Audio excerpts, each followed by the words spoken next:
Regulations and sense of place, the cross part of the American is Italian and American cheese. As you said, my name is Kaitlyn Stewart, Katie, and I'm here to talk about cheese. So, stemming from the ideas of other environmental and food anthropologists, my project is a cross-cultural comparison between a goat cheese farmstead in Parma, Idaho, and a farmstead in Calabria, Italy. Similarities and differences between the two provide insight into the cultural context in which artisanal cheesemakers are attempting to make, distribute, and market their cheese. In order to do this, I worked part-time for 5 months on the farm in Parma, and lived for 3 months at the farm in Italy, participating in all aspects of daily life and cheesemaking, much of which included learning to be a proper Italian wife, according to their traditions, of course, learning to clean and cook with Mona Maria, who I lived with. My project focuses on 3 variables that are integral in the culture of cheesemaking: regulations, sense of place, and food ideology. These 3 variables are applied to the cheesemaking process as a whole, from start to finish.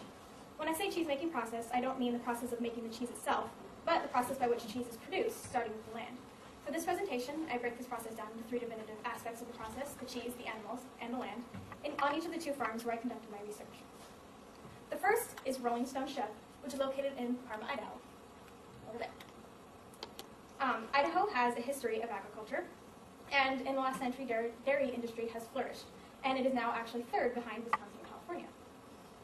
So the owners, Karen and Chuck Evans, moved back to Idaho in the 80s to Chuck's boyhood farm to do pottery and art. But they realized that, you can't make any money in southern Idaho doing art, so they decided to make cheese instead. So they primarily make European-style cheeses, mostly French, and they definitely adhere to the idea that cheese is an art. Karen says that you eat with your eyes. So they had to change their cheese according to American taste. Since they started back in the 80s, she said they had to deal with Velveeta consumers, and so they made mostly just plain chèvre.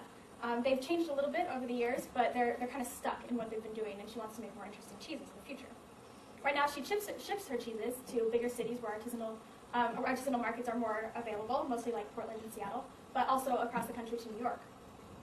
She has to pasteurize all of her milk, unless the cheese is being aged over 6 months, according to the USDA. And she said that she can make the exact same style of cheese, do the process the exact same way, but the cheese won't taste as good as it would in Europe because of the pasteurization laws. She also says that you can't have true quality control with outside milk. And so that is why they do their process as a farmstead. They raise all their goats there on the farm, and then they use that milk. Which leads us to the goats. She's very proud of her goats. They're a Saanen breed, and she has to cull the herd every month in order to keep the herd productive. And we had to do this last year when I was working there, and myself and the other worker that was there had to load them up into the trailer to bring them to the auction. And Karen could not be a part of this because she felt like she was turning her back on her friends because she's had some of these goats for 10 years.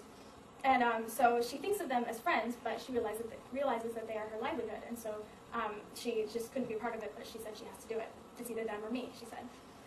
They also breed them to be scorecard perfect, as if they were to be shown. And so it relies on different things such as the udder shape, how the udder hangs, the width of the chest. And so, of course, Karen taught me this by walking me down the milk line and having me feel each udder. So definitely hands-on experience. So the last thing that she talks about is that they are foragers. She doesn't like to pen her goats because they're healthier if they're out in the pastures foraging for their food and having to sniff around and find it themselves, which brings us to the land. Karen recognizes that the milk changes with the seasons according to what the goats are foraging for and what they are eating because of the seasons. So she pairs her cheeses to it. In the spring, it's more of the fresh cheese, just the plain chèvre because it's fattier and more delicious. And in the fall, she does something called the late harvest, where she puts grapes left over from winemaking in the region to pair with the tanginess. She also names her cheeses for the area landmark, which is the Snake River. So she has 3 new cheeses that are called Snake River Mist, White River Rapids, and the Canyon Run. She also has very little grazing management technique, she says, and she says she doesn't really need it. They produce great milk without it. So she waters the fields every once in a while, but not very much, and she doesn't plant anything. She just lets weeds grow, and they eat, and they produce great milk. So now we move to Italy, to the southern region of Calabria, to a little town called Morano Calabro. The farm is named Dolci Pascoli, which in Italian means sweet pastures. So Calabria and the rest of southern Italy is known for their agriculture as well, and they're also a fairly poor region because they rely mainly on agriculture. So the Barletta family is who I stayed with, and they have been doing agriculture in this area and on this same land for about 2,000 years. But in the 2000s, the brothers Giuseppe and Alberto realized that they needed to do some modern form of work. So they decided to make their lifestyle of raising goats and sheep into some kind of livelihood, and they started Dolci Pascoli. And so something to understand is that Italy is very regional. they only joined together as a country in the late 1800s, and so people don't really recognize themselves as Italian, but especially in this region, they saw themselves as Moranese, which was from this area of Morano. And they even spoke some dialect, or only dialects to each other, which is some kind of mixture between Italian, Spanish, and something else that is really hard to understand. It's a completely different language than Italian. So when they make their cheese, that translates into it as well. They make very traditional cheeses for this area. They make pecorino, which is sheep cheese, caprino, which is a goat's cheese, and then one called felciata, which is a very traditional one that is only made in Morano, and it's a fresh cheese, and also the grutazzo, which is also only made there because of the specific bacteria that is in the air and land. And they are all named di Morano, or of Morano. They sell only their cheeses in Calabria. They don't export anywhere else. And they don't pasteurize most of their cheeses because of the bacteria that is present. They want to use it. But they do pasteurize some of them just for sanitation reasons. As I was saying, the grutazzo before is one that's kind of like brie. It has the outside that's really moldy and the inside that's really creamy. It's one of the ones that are not pasteurized because of the bacteria that is present in the air and in the foliage that the animals eat, and so they don't pasteurize that one at all. So now we go to the animals. The animals are pasture-raised on their 1,000 hectares, or 2,400-ish acres. And Giuseppe says that they don't lead them around or anything. They're not stupid. They know where to go to find their food because they are a mixed breed. They're a native species of goat and sheep, which are also bred with some milkers. They're also meat animals. So they sell their meat in the macelleria in the local village. And they also eat it at home very frequently, which is something that me, as an animal lover from the U.S., had a very hard time with when they brought the head of the goat out of the pot, stuck it on the table, and was like, here, take your meat off, it's done. So, which brings us now to the land. Similar to the U.S. farm, they have very little grazing management. They go up and down the mountains according to the seasons. The shepherds just kind of follow behind them to make sure they don't get eaten by any wolves and bring them back at night to be milked. They are certified organic by the EU, and not because they wanted to join the fad of organic, but Giuseppe says because they've never not been organic, they've always done it this way, why change it? They also raise all their own hay on their property for the sheep during the winter. So, how do these two compare side by side? First, we'll start with the similarities. There's definitely a history of agriculture in both regions. They pasture-raise their animals, the cheeses are named for the place, and they respect the animals. However, they're very different in many ways. First, the one in Idaho ships their cheeses fairly far distances, as far as New York, whereas in Italy it stays within the region. The breeds of the animal are different. The one in Idaho is obviously not a native breed, whereas the one in Calabria is a mixture. Pasteurization is a huge thing because they don't have to pasteurize in Italy, but they do some of them, and the one in Idaho does have to, but she would rather not. Government funding, which I will talk a little bit more about later. The one in Italy received a little bit from the EU, the one in Idaho received none. The animal raising is much more hands-on in Idaho. They want to domesticate the animals to make sure that they're used to humans so that they're easier to milk, whereas in Italy they're much more just hands-off, let them wander. And eating the animals, of course, since Karen thinks of the animals as a friend, she's not going to eat her animals. But the people in Calabria, even though they respect the animals, they eat them. And then the cheese caves, which I will talk a little bit more later, but Karen is currently in the process of building a cheese cave to age her cheeses, and Dolce Pasqui ages their cheeses in a temperature and humidity-controlled refrigerator. So, how do they fit into the variables I discussed earlier? First, we'll start with the regulations. So, obviously, pasteurization is a huge idea. There's a very big difference between the ideas of cleanliness between like the EU and the U.S. And so, in the U.S., we are very afraid of some of the bacteria that are living in the milk for good reasons. Whereas in Italy, they're a little more accepting, and they also want to pasteurize. And then there's also the issue of subsidies. So, like I said before, Karen doesn't receive any money. She says only the big farms with cows do, which is true in Idaho. And at Dolce Pasqui, they receive money from the EU as part of their effort to promote natural farming and biodiversity. Which brings us next to sense of place. One of the big things I noticed as a difference is the human involvement in nature and the sense of belonging in a place. So in Italy, and especially with this family, their treatment of the animals and the way they name their cheeses shows how the people feel more integrated within their natural environment. Obviously, they've been living there for thousands of years and been doing the same thing for thousands of years, and they pride themselves on the fact that the land has been relatively unchanged. In the U.S., we definitely have this idea of wilderness, and there's the place where humans reside and the place where people don't. And so the way she domesticates her animals, the way she names her cheeses, definitely have this romantic idea of nature and preserving it for its aesthetic, but we also want to use it for our benefit and and use it to produce our own products. So there was that idea, and naming of cheeses. So which next brings us to food ideology. So there's this huge conflict, and I'm sure you guys have heard it, especially with this whole local organic food movement going on right now. There's a conflict between creating an artistic product for affluent consumers versus products for the masses. And this definitely came up a lot in my research. And it's both an issue of food ideology of the consumer as well as the producer, and whether or not these two match up. And so Karen could make the cheese that consumers want. She could make cheddar, she could make some kind of American-style cheese, but instead she wants to make the European cheeses. She wants to make something that is more interesting, she says, and thus she has to send it elsewhere. Dolce Pasquale can keep all their cheeses in Calabria because that is what people want, and that's what they've been eating for a very long time. So now, what does this all mean? The best explanation is through pictures of how the farms age their cheese. One side is evolution, and one side is revolution. So, on the right is the old cheese cave at Dolce Pasquale, and on the left is the new walk-in refrigerator with temperature and humidity control. At Dolce Pasquale, they have been doing what they do for generations, and not without changes. Though they keep their traditions, they have evolved over the years by adapting to new technologies from the outside.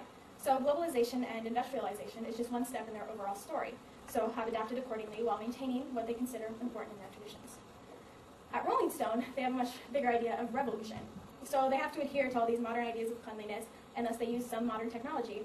But they also have this idea that they have to revolt against this dominant industrial food culture, and so they're searching for some kind of food culture in this sense of place and returning to these ancient traditions. So she's taking things from Europe, she's taking things from Italy, and she's trying to do everything by hand and as simply as possible. So rather than building some kind of temperature and humidity controlled fridge, she's trying to build a cave made out of concrete and hay to mimic the caves of the past. So the overall point is not to say that one side is better than the other. Obviously, both of them are working within their own context of history and cultural understandings.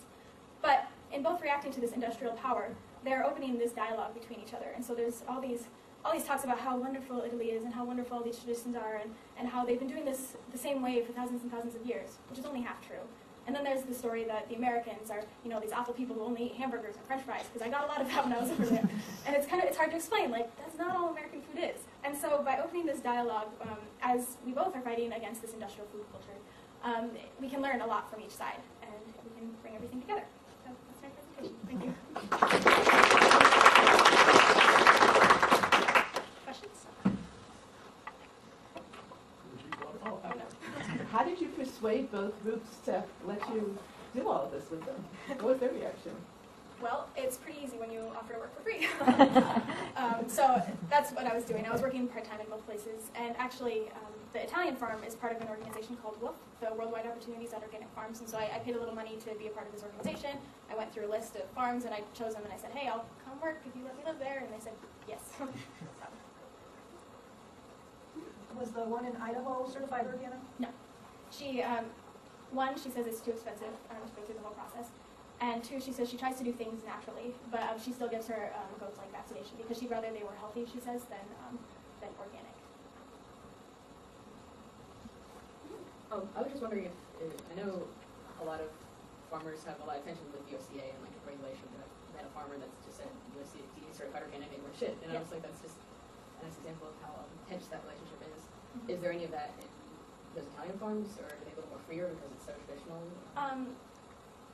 Well, it's hard to say because they definitely didn't. They didn't say that they had a lot of tension directly to me. Yeah. And it was harder. It was easier to see that here. But they also have obviously some more backing from the EU as far as they give them money every year. So I don't know how difficult it was for them to get certified organic, but it seems like it was pretty easy for them, according to what they said. Crosse, Wisconsin, there's no questions. Which one's better? They're very different. It's hard to say which one's better because they're both very different cheeses. Yeah. Did I hear you correctly say, because in the U.S. She has to pasteurize it for the USDA regulations, and in Italy they don't. They do some of them. Did you say that the American woman she would prefer not to because of the taste, but you said that the Italians do want to pasteurize? Did I hear that? Yes. Okay. She would rather she didn't have to. She likes to pasteurize some of it because she does recognize that there are dangerous bacteria. But she's also like, I wish I didn't have to sometimes because like the flavor is so much better because there's all this bacteria present that makes juice better. And them in Italy, likewise, were like, well, we're going to pasteurize some of them because like we don't need to not pasteurize them, and we might as well just make it a little more sanitary. But the ones that they don't have to, in order to keep the flavor and the characteristics of the cheese, they didn't. Yes. So would you say that these folks in Idaho, like you said, were originally artists and adopted this as a big art project, and the people in Italy are actually doing it to pay the bills? Do you see that recognition? This kind of, let's go back to building a cave of concrete and egg, concrete you drove in on a flathead? Yeah. That's kind of the whole idea is that here in the U.S. everybody's trying to go back to the traditional ways. They're trying to go back in time and do it traditionally, whereas the people in Italy are, I mean, both sides are using it to pay the bills. Both sides are not exactly making a ton of money. I'm just saying that, but in Italy, yeah, they're definitely, it's just their lifestyle, and that's the way they've been doing it, and they're just going to keep adapting to make it a little more efficient, but still keep their values. Yeah, there's a crowd of voices. Stop at this one. So what do these two groups think of each other? As you as the observer had access to both of them, I'm sure you had to explain yourself to both of them. What do they think of each other? Well, Karen was a huge fan of Italy. She's been there. She had the typical, American idea of Italy. It's beautiful and romantic, and they make wonderful cheese, which they do. I'm not gonna lie. And she loves that. The ones in the U.S., I tried to explain like what my idea of American food is, and it's like rustic and whatever. And they're like, you just eat hamburgers and chocolate ice cream all the time, and I'm like, no, I really don't. So it was kind of the typical idea, I think both of them is. So that's kind of why I did this project. It was like both sides can learn a lot from each other. Thank you very much. Yeah.